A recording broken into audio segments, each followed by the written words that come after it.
आप देख रहे हैं एबी स्टार न्यूज़। मैं हूं आपके साथ सपना वर्मा।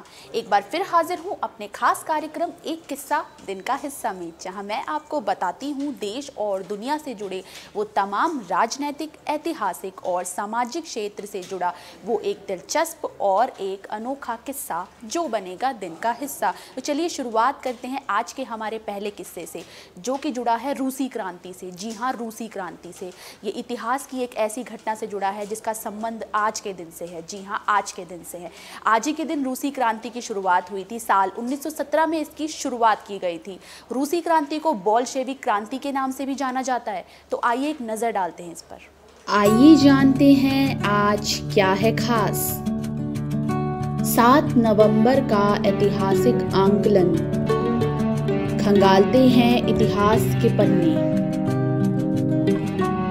रूसी क्रांति को अक्टूबर क्रांति भी कहते हैं और इतिहास की किताबों में पढ़ाया जाता है कि ये 25 अक्टूबर साल 1917 को घटित हुई थी। लेकिन 100 साल पहले रूस में साम्यवाद स्थापित करने वाली बोल्शेविक क्रांति की सालगिरह अक्टूबर में न मनाकर हर साल 7 नवंबर को यानी कि आज ही के दिन मनाया जाती है। इसका कारण बेहद ही सामान्य है। जब रूसी क्रांति घटित हुई थी तो उस समय रूसी साम्राज्य में जूलियन कैलेंडर का इस्तेमाल होता था। इसके हिसाब से ये तारीख 25 अक्टूबर, लेकिन पश्चिमी दुनिया में जहां ग्रेगोरियन कैलेंडर का इस्तेमाल किया जाता था उसमें इसे 7 नवंबर कहना जारी रखा। जब व्लादिमीर लेनिन ने सत्ता संभाली तो उन्होंने अन्य चीज़ों के साथ ही जूलियन कैलेंडर को भी समाप्त कर दिया और इस तरह रूस ने खुद अक्टूबर क्रांति की सालगिरह को नवंबर में मनाना शुरू कर दिया। इस कैलेंडर का नाम रोम के नेता जूलियस सीजर के नाम पर रखा गया था। सीजर ने मिस्र को फतह करने के बाद 45 ईसा पूर्व में इसे शुरू किया था।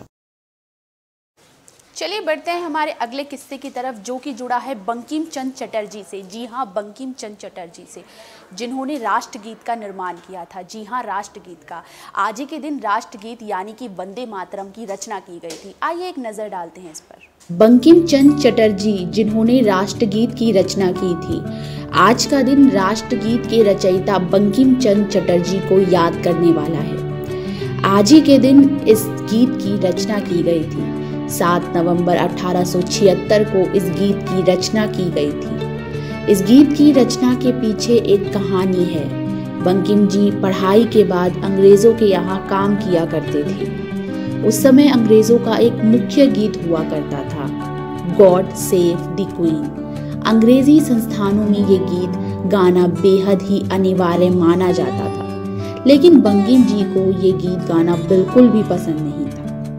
उन्होंने साल 1876 में अंग्रेजी गाने की जगह भारत के लिए एक गीत बनाया। इस गीत को वंदे मातरम कहा गया। वंदे मातरम बांग्ला भाषा में वंदे मातरम लिखा जाता है। यह संस्कृति के अलावा पंजाबी भाषा में भी ट्रांसलेट किया जा चुका है। आज वंदे मातरम कहीं भी गाया जाता है। अगर कोई सुनता है तो वो एक जगह उसके सम्मान में खड़े हो जाता है। गणतंत्र दिवस और स्वतंत्रता दिवस पर यह गीत पूरे सम्मान के साथ गाया जाता है। ये गीत पहली बार बंग दर्शन पत्रिका में छपा था। बंकिम जी ने एक बार कहा था कि आज तो ये कागज पर लिखा गया है, लेकिन एक समय ऐसा भी आएगा कि जब ये गीत कोई गाएगा तो पूरा गहरी निद्रा से भी जाग जाएगा। आज़ादी के बाद जनगण मन को राष्ट्रगान बनाया गया और वंदे मातरम को राष्ट्रगीत। चलिए बढ़ते हैं हमारी इस पेशकश में आगे। अब आपको बताते हैं राजनीति की उस शख्सियत के बारे में जिन्हें हरित क्रांति का जनक कहा जाता था। जी हाँ, हम बात कर रहे हैं चिदम्बरम सुब्रमण्यम की, जो एक ऐसी शख्सियत थी जिन्हें इतिहास के पन्ने पर शायद ही कभी भुलाया जा सकता है।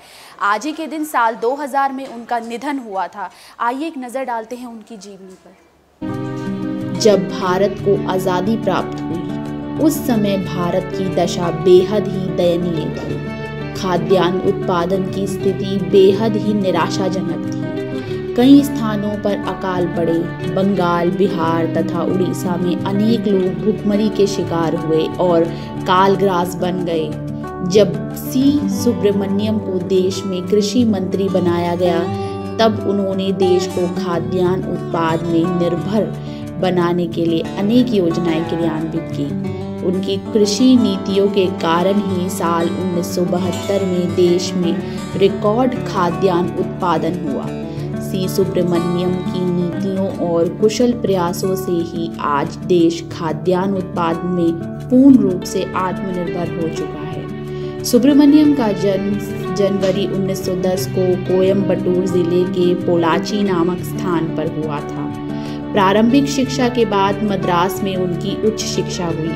उन्होंने प्रेसिडेंसी कॉलेज मद्रास से बीएससी की डिग्री प्राप्त की और बाद में मद्रास विश्वविद्यालय से 1932 में कानून की डिग्री प्राप्त की, पर 1936 तक वो वकालत ही प्रारंभ नहीं कर सके। जब उन्होंने वकालत शुरू की तब तक उनका संबंध स्वतंत्रता आंदोलन से हो चुका था। हमारी इस खास पेशकश में आज के लिए बस इतना ही। मुझे दीजिए इजाज़त। धन्यवाद।